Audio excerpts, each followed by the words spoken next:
Melinda Haynes, license number 102308. So the emotional dangers of being a therapist. We've talked about the really positive things and maybe the frustrating things like the paperwork and stuff of being a therapist, but now I want to address the whole like emotional aspect of it. When I feel like I need people to like me, I need my clients to like me, I am in the danger zone there, because what that does is it makes me lean towards appeasing them or making them happy, agreeing with them, whatever it is that I believe at the time that makes me feel like they're going to like me if I do this or if I say this. But I'm not actually acting in maybe their best interest, and I'm not really being my full best therapist self. So when the client comes up with some transference, let's say I remind them of their mother that they hate, and then they start to display some of that stuff in the therapy room, and they're angry, or they're making fun of me, or they're doing something that's angry. If I take that personal and I'm over here thinking, I want them to like me, I'm going to miss the whole point. I'm going to miss the whole transference boat and how much healing can come through that process, because I'm over here worried about me. Basically, do they like me or not? Are they, putting 5 stars on my review? Do they think I'm a good therapist? That kind of thing. I'm missing that. Another thing that might come up in therapy is that I might have to file a report. Somebody might say something, and all of a sudden, I'm like, oh, okay, well, remember we talked about this. I'm a mandated reporter. We have to make a report now. Do you want to make it with me, or do you want me to do it by myself? We have to have that discussion, and that is a very difficult discussion to have, especially when I'm so invested in people liking me. When I want my people to like me more than I care about being a therapist, filing a abuse report can be devastating, and I can fumble through it, and I won't be able to handle it appropriately with my client, and then I can ruin the therapeutic relationship. Now, there is some therapeutic growth that can happen when filing a report. There's empowerment and there's strength that goes on with it, but if I'm so focused on making sure they like me, we're not even going to get there. Another thing is when I have to call for suicide or self-harm. When somebody's presenting with this and they're like, yes, I want to do this, I have a plan, I have a method, whatever, I've written a note, I've done this. If the alarm bells are going off and I'm thinking, oh no, this is dangerous and this is reportable, I might take it personal. That number one, all of our work together isn't working because they feel like they still want to hurt themselves, even though, I'm supposedly being the best therapist ever and I care so much about them and I want them to like me. I'm going to take it personal.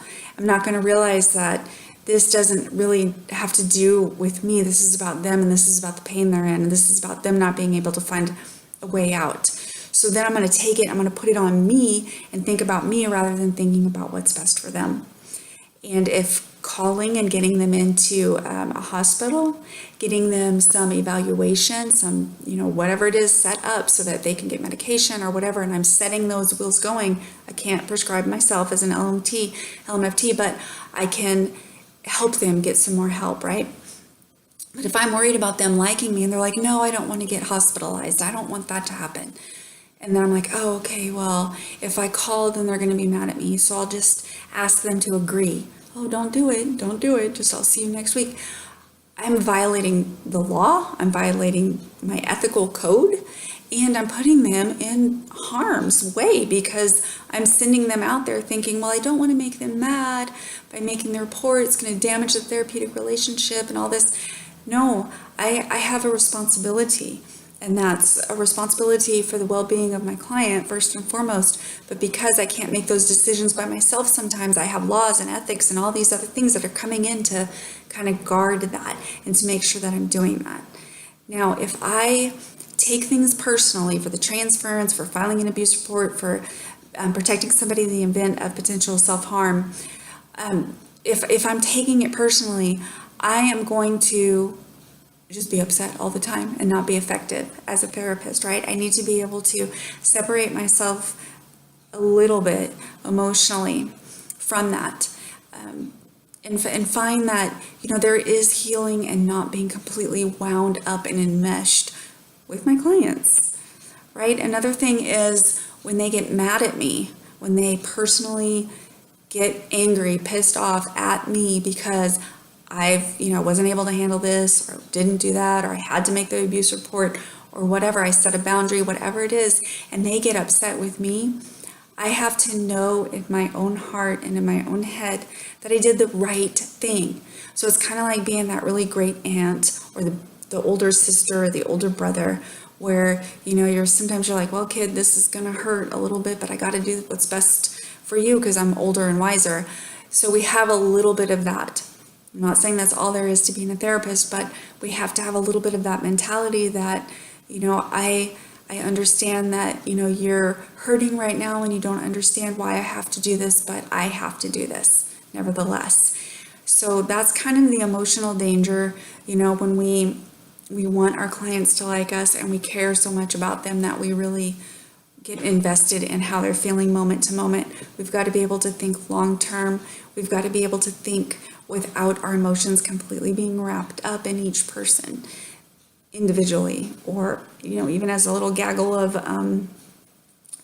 clients. We can't put all of our emotions into their emotions because we have to have that clear, calm sense of wisdom and rational thinking in the process. So that is one of the emotional dangers of being a therapist.